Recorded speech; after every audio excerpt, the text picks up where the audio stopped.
बताकर यहां से रुखसत हो जाऊंगा।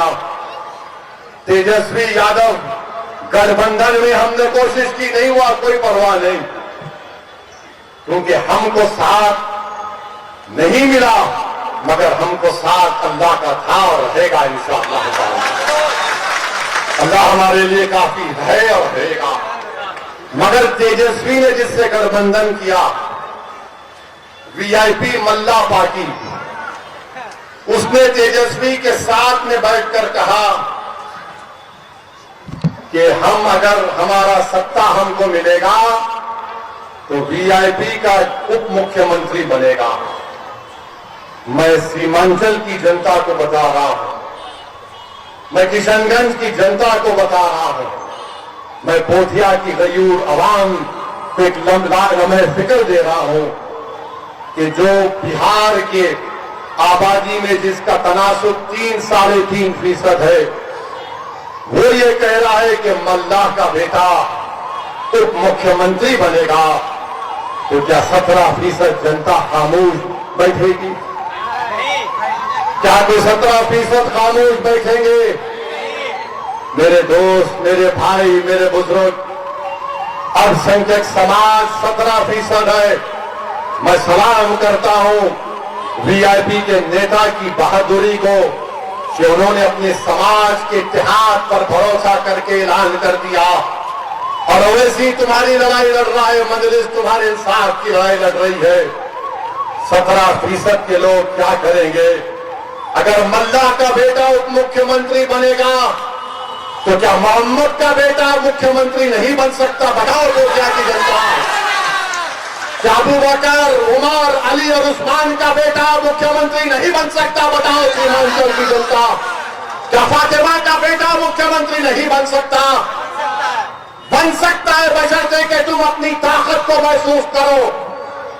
ये जालिम लोग आकर हमको डरा डरा कर दिमाग में बात डाल देते हैं, अरे नहीं होगा, नहीं होगा। मेरे भाई, जब बच्चा चलना शुरू करता है तो बड़े क्या बोलते हैं, उसको चलने दो। गिरेगा, उठेगा, फिर चलेगा, चलेगा तो दौड़ेगा, दौड़ेगा तो कामयाब होगा। तुम चलना शुरू कर दिया, अब दौड़ो, अपने लिए दौड़ो, अपने बच्चों के लिए दौड़ो। बनेगा इंशाअल्लाह ताला। सीमांचल से इंसाफ उसी वक्त होगा जब सीमांचल का बच्चा पटना में हुक्मरान होगा इंशाअल्लाह ताला।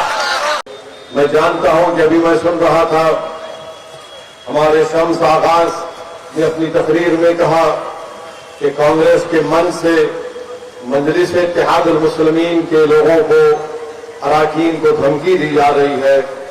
मैं उन लोगों से कहना चाह रहा हूं जो कांग्रेस के मन से, कांग्रेस और कमरुल हुदा के मन से मजलिस के लोगों को धमकी दे रहे हैं, याद रखिए, मेरी गाड़ी के ऊपर 6.5 फीट के फासले से 3 गोलियां चलाई गई थी। उसके बावजूद भी वो गोलियां मेरे हौसले को पस्त नहीं कर सकी। तो तुम्हारी ये धमकियां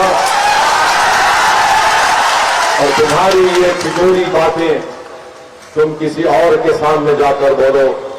जब हम गोलियों से नहीं डरे, हुकूमत से नहीं डरे, मोदी से नहीं डरे, और हम लोग जेल को जाने को भी तैयार थे, जेल गए भी।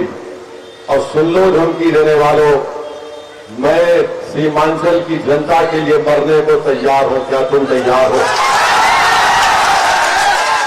तुम में और मुझ में फर्क यह है कि तुम सत्ता के लिए जीते, मैं सीमांचल की जनता के इंसाफ के लिए मरने को तैयार था और रहूंगा इंशाअल्लाह। ये माफिया राज की बातें करते हैं, तुम गुंडा राज को वापस लाना चाहते हो। मुझे यकीन है कि किशनगंज की जनता और पोठिया की जनता जो इस तरह की धमकी देने वालों का साथ नहीं देगी। अगर आप ये वीडियो YouTube पर देख रहे हैं तो हमारे चैनल को सब्सक्राइब कर बेल आइकन दबाएं, और Facebook पर देख रहे हैं तो हमारे पेज को लाइक करें।